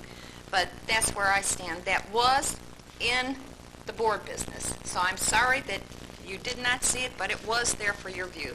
I think what Commissioner Blair was trying to get at is the router system, to pass it around to see if it should be on, that's a way for, so that Do you want me to pass a router too to even put it in the board business now? Not the board business, we're saying it was You in get board the business. mail in the board No, business. you're putting it on the resolution first, and then you throw it in the board business. That's how it came back. I mean, I think that's what you were trying to say.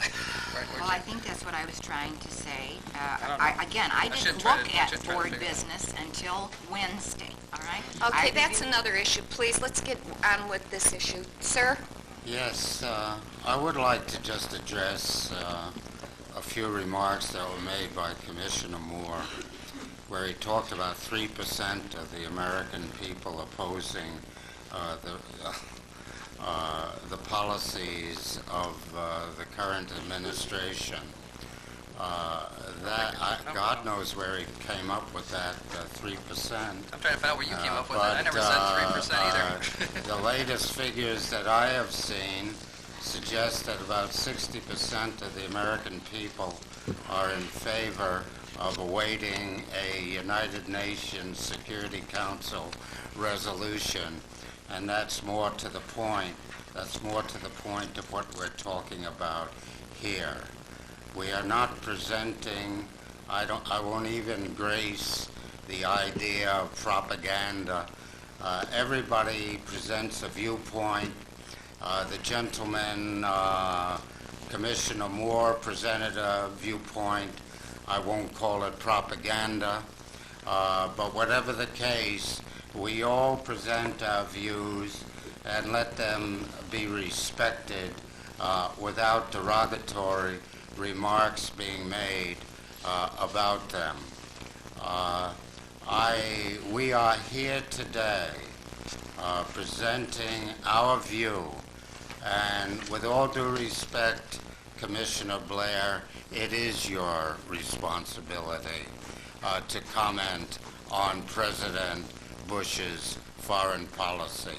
And with all due respect, Michael, no, I want to ask you, how did you determine it was my job? Please tell me, because I'm here to be educated. Yes, I think it's your job because it affects every one of the constituents that elected you to office. What is being done in Washington, D.C. today concerning war or peace affects everybody in this room It certainly does. in the most meaningful fashion.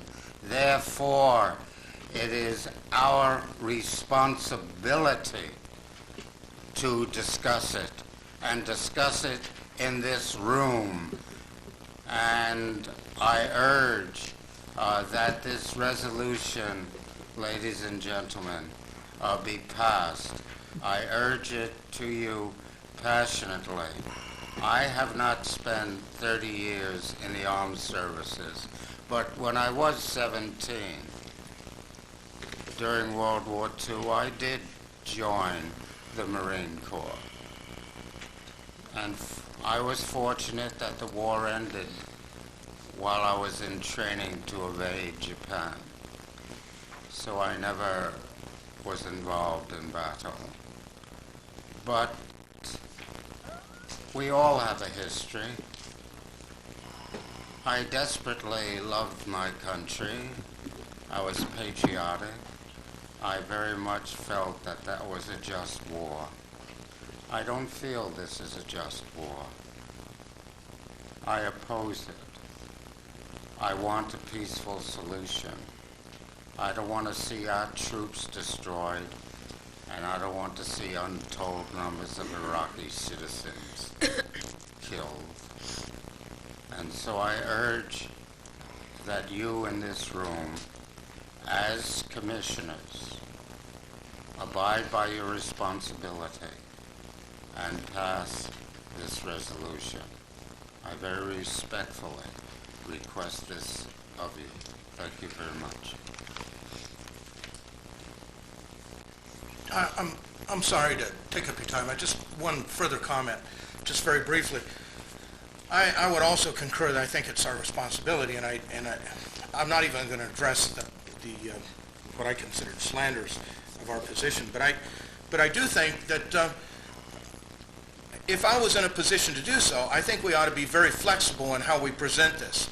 I think the question, if the sense of the body is that a resolution could be very generally put forward that said we're in favor of caution and want to make sure that this is done right, then that ought to be how we do it. But I think I think the issue should not be lost in our personalities.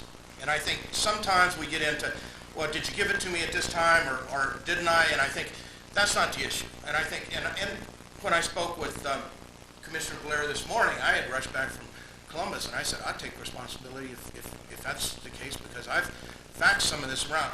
And for your information, Dave, I'm not a traitor. Oh, I didn't say you traitor. I would never, ever say that. I'm a trade unionist. No. I would never. I think this is great that you have the discussions. I think it's great that you're having this discussion, sir. I would never, ever use that word. Well, it was implied. No, it's being implied to me, sir. It's being implied to me, and I don't like it. Excuse me. And I think we have every right and responsibility to have that discussion. And I think the reason, again, that we're saying that is because we are so vehement in defending our ability to get health care and benefits for our people. That will be destroyed if this war occurs as it is.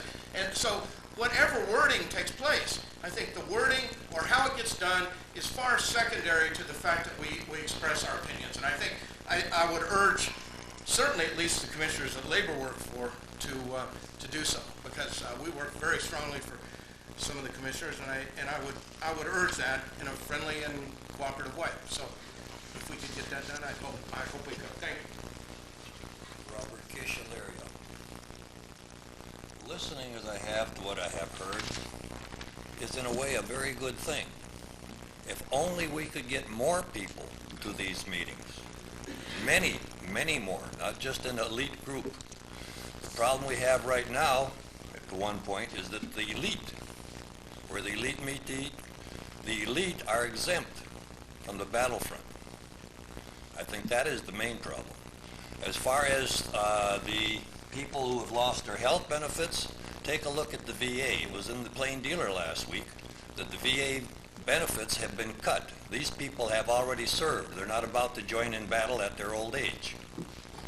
Other than that, we really need more people, more communities. In the past, 2 of the commissioners have spoken of alternate locations so that more of the public can attend. I am in favor of that. 2 out of 3 sounds like a majority. Thank you. Okay, I would move to approve the resolution and consider any amendments that my colleagues would offer.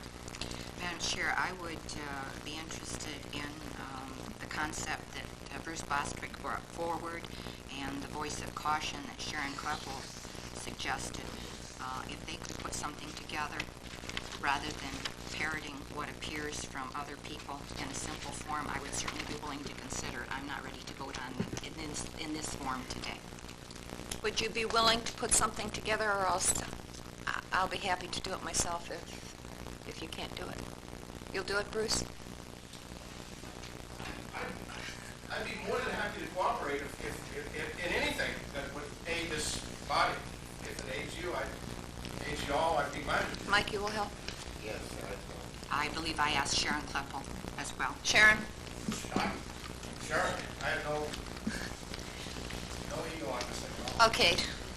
Would the 3 of you put something together for the board, please? Another resolution that would satisfy maybe the majority of the board, if not all the board? And when can you present it to the board?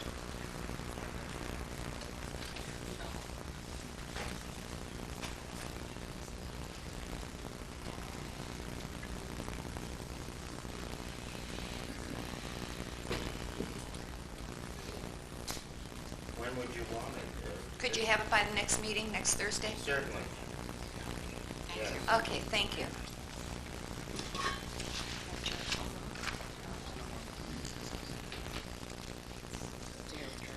Pardon me? Motion died without a second, so. Oh, we didn't get it. I thought Commissioner Blair seconded that. So it died? So we need no resolution. We don't need your help. Madam Chair, I don't believe that was what I was suggesting. I said I would consider a rewritten resolution. I'm not prepared to vote on the one that was previously. Well, my motion was to approve the resolution and consider amendments.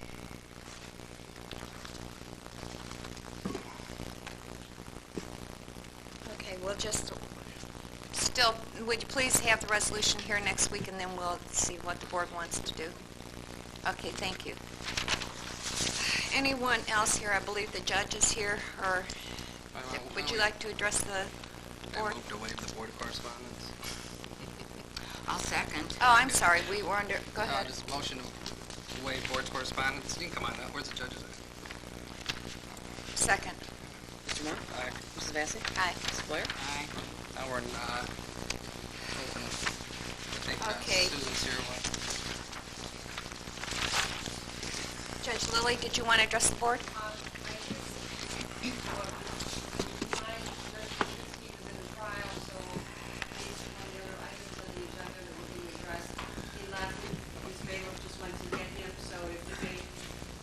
Take a short recess here. Or I believe, I don't know if there's somebody correspondence. Well, we're in Whatever's the pleasure. No, we're at No, public we're- hearing where people can speak. Is there anyone else here that would like to address the board at this time? Usually this is your turn, Bob. Yeah, but he spoke about an issue. No, this is all I'm saying, this is a 3-minute part. Don't get mad at me. I already am. You're welcome to speak, Bob. Yes, Bob. I'm like, Well, is this the public comment?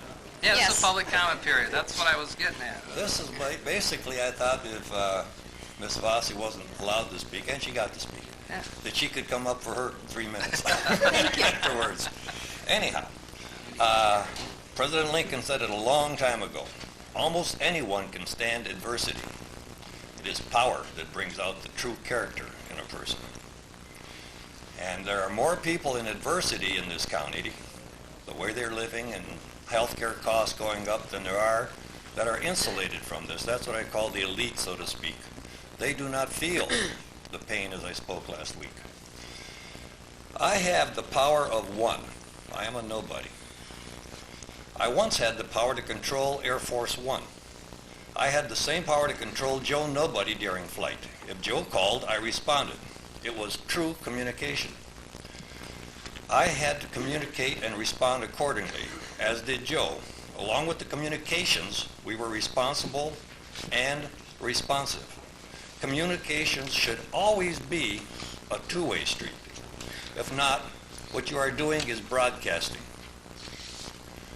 I have spoken. I've never got a comment back on some of the things. Last thing I did get comments back was when I wore the long beard, and I did get 5 copies of my tape this week. So perhaps the visual comment was worth more than all the words I've spoken. I do not know.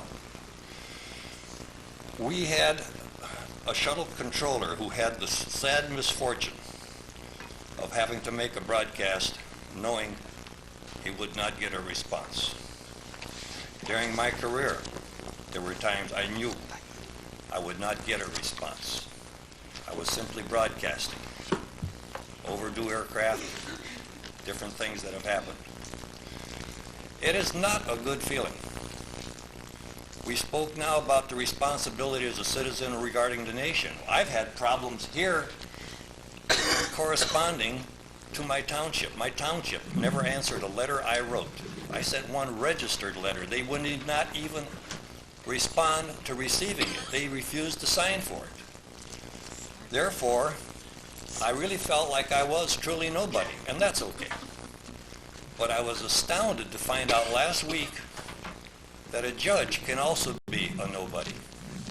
As we watched that building escalate in cost, nowhere did I ever see anybody having input other than at the commission level as to where we're going to stop the bidding wars. It was as if, can we spend $50 million? Can we go to $60 million? We went to 50, backed off to 46. I am now glad to know that it was not just me who was a nobody. A judge can be a nobody. I mean, I do not think anybody has the right to ignore any of the public, even if it's at a county level. They do deserve a response. And I really would like to see more people coming out to these meetings weekly. And I would like to see meetings held elsewhere so that the people can come and not get a parking ticket.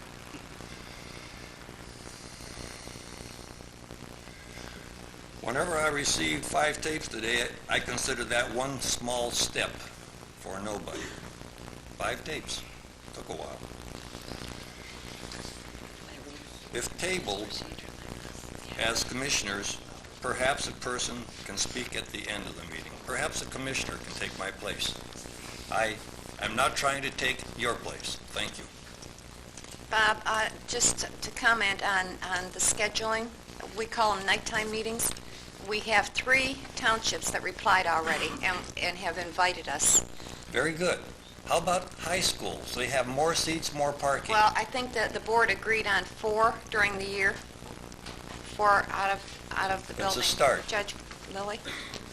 Madam Chair, Commissioners Blair and Moore, thank you for allowing the court an opportunity, the Domestic Relations Court an opportunity to be heard today as to the issue of the recent proposal that the probate court remain housed in the administration building as an alternative to being housed among the rest of the Common Pleas bench in the Justice Center. I have been here, as I'm sure you've noted, for some time, and what I found to be particularly enjoyable is the process by which discussion is had, the opportunity for people to be heard, the lively debate, and the resolution through action on the part of the board as to how things are going to be done to benefit the County of Lorain and its citizens.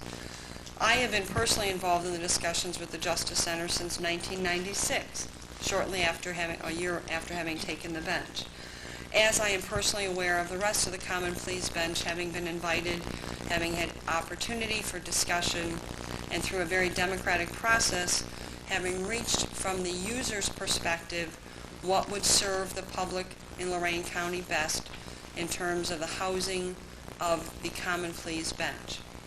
Through much debate, discussion, sweat, tears, argument, we have resolved and the commissioners have blessed the agreement that all of us have reached through the approval and now, as we all see, the construction of the Justice Center that is designed to house all 9 judges of the Common Pleas bench, together with the opportunity for expansion, having anticipated through those discussions that there would be a need to house additional judges as the population of Lorain County grew and the needs of the citizens changed, and the Common Pleas Bench perhaps added additional judges as it has done in the past. Through all of that, we have reached the consensus and the project is underway. We've recently learned that one of our colleagues has made the unilateral decision that he would not like the probate court to be housed among the rest of the Common Pleas Bench. I respectfully submit to the commissioners that that would not only cost the county significant dollars through the change in plans, but that the probate court has had opportunity for input, gave that input, it was considered, and it was collectively determined that that would not be what would be best for our county. And therefore we chose to proceed as the project has been designed and is in fact underway. To change those plans now, I think, would not only, as I've indicated, be economically harmful, but would also not be the utilization of that building as we thought it was designed to be. We want a justice center in Lorain County. To have 8/9 of a justice center in Lorain County is not what we are proposing would serve the county best. In other committee work that I am doing at the state level through the Supreme Court assignment, one of the arguments has been practical obscurity. When we argue about the maintenance of court records and how the public, by virtue of the hours of operation of the court, that being 8:30 to 4:30, and we say our records are open for public review. Some would argue that because the vast majority of the public works during the hours of 8:30 to 4:30 and can't just take off work to come down here and scan through the records in the courthouse, that what we have done through practical obscurity is we've made private what should be very public. If by changing the plans of the Justice Center and removing the probate court from that building, what, in my opinion, we are doing is creating another practical obscurity, and that is the movement of the Domestic Relations Court into the future and into the possibility that there may someday be a unified family court.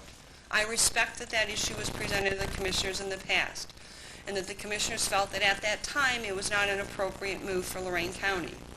What I'm asking that you do now is not by virtue of a structural change prevent that concept from ever being reconsidered in Lorain County. Because my opinion, and as Judge Baczynski will illuminate in a few moments, it's my opinion that that's the direction that the court systems in Ohio are going. What Lorain County should not be, because it has never been, is that at the tail end of progress. We are a very progressive county in many ways. We'd like the court system to continue to have the opportunities for progress and change when that change is positive, and not be prevented because of the cost prohibitions or design features of a building to be unable to make those changes. And I would like to say that the 9 judges, whoever they are, whether it be me or all of our successors, are placed in a building together so that we represent the Common Pleas Court of Lorain County. With that, I'd ask that Judge Baczynski be afforded a few moments to speak to the board, and thank you for your time this morning. Thank you. Thank you, Judge. Good morning. I echo what my colleague said. Thank you for the time this morning. I come here mostly to make a pitch for the family court as to location. You know, I was here and we went through an extended hearing some time ago when we asked you to adopt a family court. It was about 2 years ago. It was before the plans were firmed up for the Justice Center. Never during any of those hearings did I hear anyone from the probate court indicate that they should not be moved to that building. No one ever said that at that time at those hearings. The Domestic Relations Court and the other general division judges asked that all the clerks be placed on the same floor. And that's the way the building has been designed. You'll find the general division clerks on the same floor as with the domestic relations courts and the juvenile clerk's office. They're all on the first floor. At that time, Judge Horvath asked that his clerks be placed with him. The commissioners, again, agreed to do that. No one at any of those hearings indicated that the probate court would not be moving. I never heard that. I was quite surprised and chagrined when I read Friday morning that there's a request that the probate court not move, and in fact that the general division take over the space that has been allocated to the probate court. I believe that request was made also at the same meeting. Family court is kind of a personal crusade of mine, but it's also a crusade of the state of Ohio. It came out of the governor's task force on abused children, and they asked that a study be done, a feasibility study be done on the family court in Ohio. That study was completed in 1997. We then moved, indicating to investigate further to continue.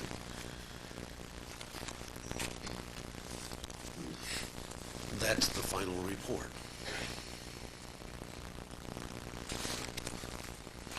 They then came with pilot sites to consider whether a family court would work. In a limited basis, Lorain County was one of 5 selected, and we have shown that in the measure in which we were involved, it would work.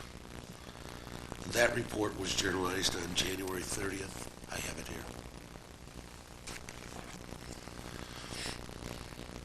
On November 6th, the Supreme Court Advisory Council, a committee that advises the Supreme Court on children, family, and courts, was convened. November 6th of 2002. I co-chair that committee. Topics we are considering and have considered are a guardian ad litem program throughout the state. Whether or not to adopt a family code, that has been drafted. A family code would include probate law, domestic relations law, and juvenile court law, all in a family code. We are moving forward. This committee will also consider and recommend to the Supreme Court on the family court. If you give away the space on the 6th floor, if you preclude Judge Horvath from moving there or allow him to remain, we will lose the opportunity to combine those courts. Those are the courts that will combine the probate court and the juvenile and DR court. That's where the combination will be. If you leave him here, give up the space, we can never put them together. You will have precluded forever that opportunity. And when, and it will happen when family court becomes a requirement, and it will happen. I don't know how much money you're going to spend then to put everybody together. I would strongly urge that you proceed with the plan as has been adopted and go forward for Lorain County. Thank you. I'm sure Judge Lillier or I would be pleased to answer any questions you may have.